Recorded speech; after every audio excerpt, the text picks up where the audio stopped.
plus saillants de la journée sont vivement abordés avec dextérité. Personne ne se préoccupe des questions d'intérêt communautaire pour lesquelles nous nous sommes mis d'accord. Est-ce que les Congolais ont la même lecture de la situation de ce pays?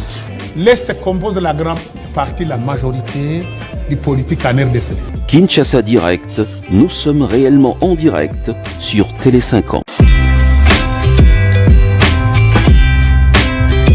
Tous les soirs, dès qu'il est 18h sur Télé 50, le crépuscule rime avec Kinshasa Direct, votre magazine d'information générale animé à chaud. La priorité, c'est entre autres la question sécuritaire dans la partie est de la République démocratique du Congo. Il y a eu des têtes pensantes comme Mbata et autres, Laurent Batumona, qui ont pensé, qui ont réfléchi, qui ont mis en place l'Union sacrée des nations.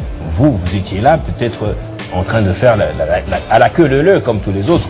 Nous avons commencé ce travail de conscientisation ou d'approcher les jeunes depuis 2019. Nous avons quand même de l'expérience. Kinshasa Direct, les sujets d'actualité les plus saillants de la journée sont vivement abordés avec dextérité. Personne ne se préoccupe des questions d'intérêt communautaire pour lesquelles nous nous sommes mis d'accord. Est-ce que les Congolais ont la même lecture de la situation de ce pays? L'Est compose la grande partie, la majorité du politique en RDC. Kinshasa Direct, nous sommes réellement en direct sur Télé 50.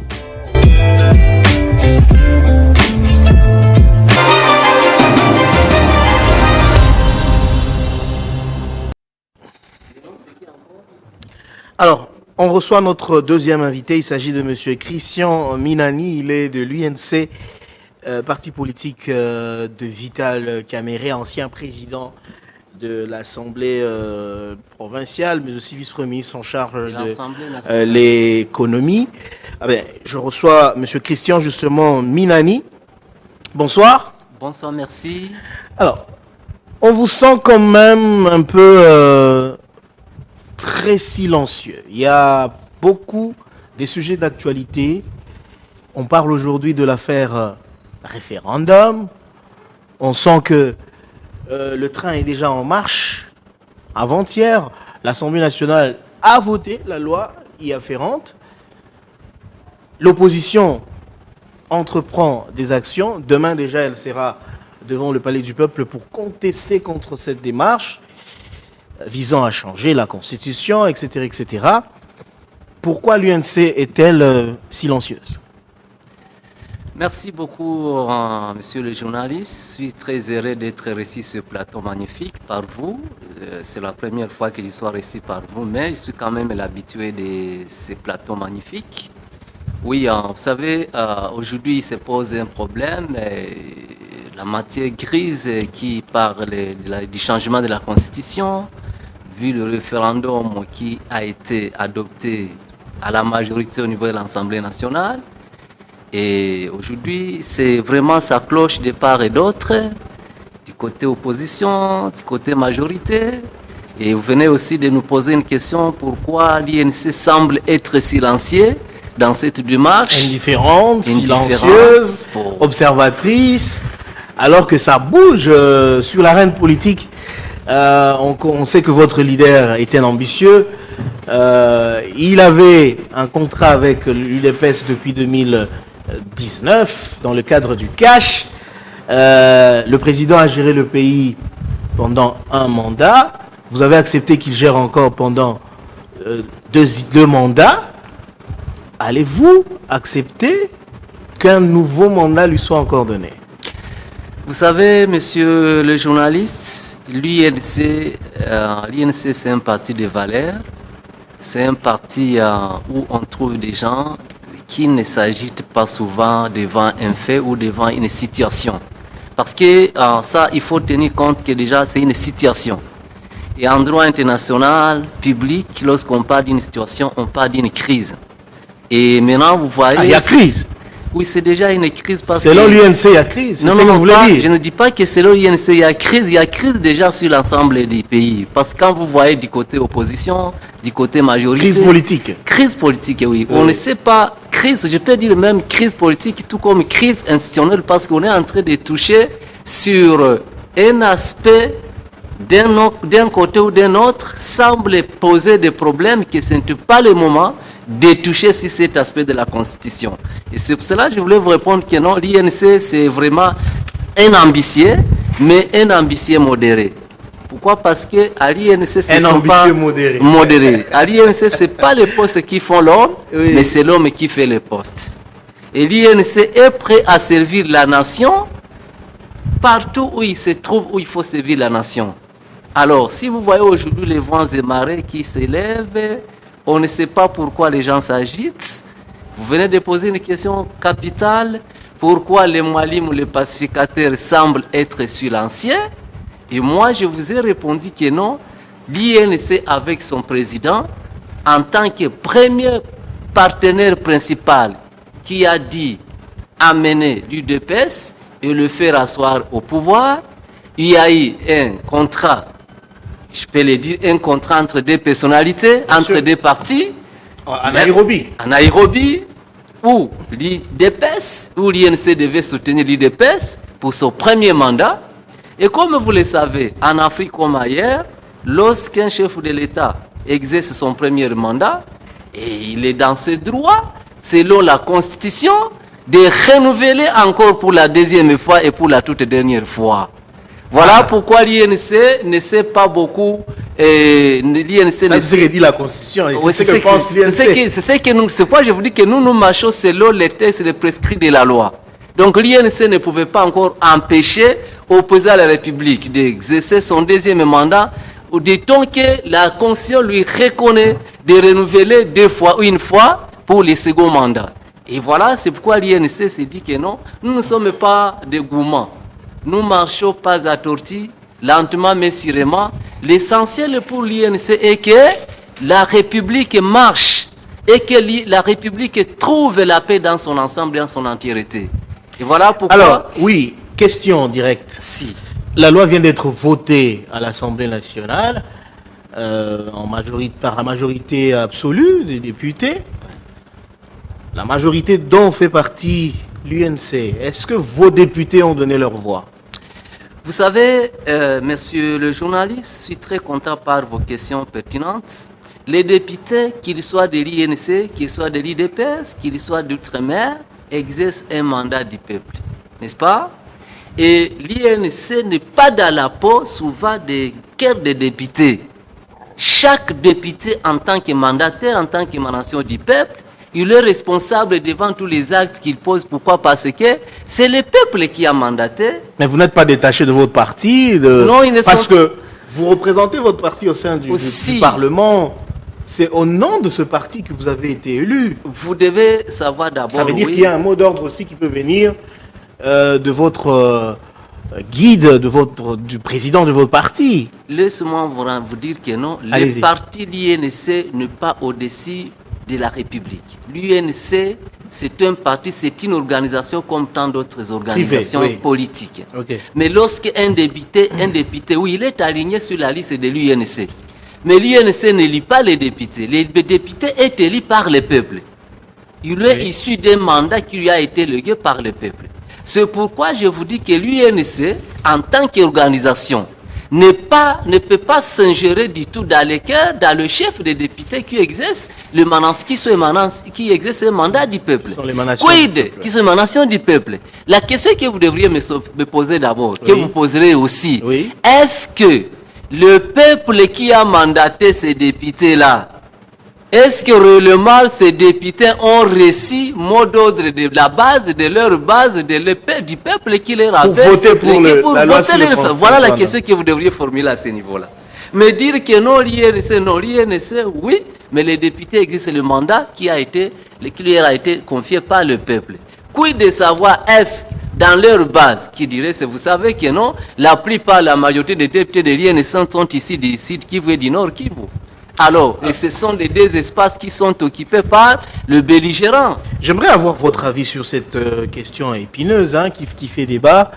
Il y en a qui pensent que aller vers le référendum en ce moment, alors que le pays est occupé, sous occupation dans sa partie est par le Rwanda, est-ce que cette option d'aller vers le référendum dans les conditions actuelles, dans les contextes actuels, peut-elle favoriser la paix, d'après vous? Quel est votre point de vue sur cette question? Merci pour la question. Je vous suis vraiment avec attention vos questions pertinentes. Vous savez, la loi est claire, la Constitution est claire là-dessus. Quand est-ce qu'il faut organiser un référendum? Quand est-ce qu'il faut parler du changement de la Constitution? Le référendum, n'est-ce pas? Les députés ont élu. Est-ce qu'ils ont reçu le mandat du peuple? Parce que c'est le peuple qui doit choisir, qui doit se décider là-dessus. Heureusement, nous savons que la loi a été... Le président l'a dit, hein? Oui, la loi a été votée. Si le peuple veut, est-ce qu'on a consulté le peuple? Et le peuple, pendant les guerres, pendant l'agression, dans quelle sphère on a consulté ce peuple-là? Nuit ou jour? Le président a dit si le peuple le veut. C'est au conditionnel. Est-ce que le peuple s'est prononcé là-dessus? Mais nous osons croire que oui. Voilà pourquoi le pouvoir propose qu'il faut aller au référendum pour que le peuple s'exprime. Le peuple s'exprimera. Quand est-ce que le peuple s'exprime? Le peuple s'exprime dans son ensemble lorsqu'on les consulte. Est-ce qu'on a consulté ces peuples-là? Vous ne pouvez pas vous asseoir avec un nombre de 500 personnes ou 300, ils n'étaient pas à 500, ils étaient à 300 et quelques, 340 quelques. Vous décidez sur l'ensemble de plusieurs millions d'habitants du Congo. Ça, c'est ce que je vous disais que nous attendons. Ça risque, si au Sénat, c'est le Sénat qui doit dire la dernière lecture. Nous risquons aussi, peut-être, on aura un président du Sénat comme de l'époque de Kengo. Il s'avérera à la sagesse du Sénat, parce qu'ils sont sages. C'est pourquoi le Sénat, on les appelle la chambre des sages. Est-ce le moment que cette histoire de référendum, du changement de la Constitution, pendant que le pays traverse des situations chaotiques, des guerres à l'Est, où la partie du territoire national est occupée, et qui est censé d'ailleurs, selon la Constitution, la Constitution donne mandat au président de la République. Pas celui le garant de bon fonctionnement des institutions. Le président de la République peut proposer, peut demander au peuple. C'est pourquoi il a dit au conditionnel, si le peuple est levé. Donc jusque-là, le peuple ne s'est pas encore prononcé. Et il est l'unique garant parce qu'il est le seul qui a prêté serment devant Dieu et devant la nation. Ce ne sont pas des députés. Ce n'est pas le Parlement, ce n'est pas le gouvernement. Mais je vous sens réservé, hein, en vous sentant, en vous écoutant parler, j'ai comme l'impression que vous ne voulez pas vous ouvrir, donner la position de l'UNC. Je suis en train de m'ouvrir, vous savez. Vous entretenez un flou. Vous savez, le problème avec moi est que vous êtes réservé et prudent. Moi, je ne réagis pas comme toute d'autres personnes. Vous êtes réservé et prudent. Moi, je suis esclave des tests. Moi, je suis analyste politique, scientifique. Je ne peux pas réagir comme tout le monde. Vous voyez actuellement pourquoi les gens sont en train de nager en besogne, sont en train d'aller comme des moutons de paille, excusez-moi le terme. C'est parce qu'aujourd'hui, tout le monde veut devenir constitutionnaliste.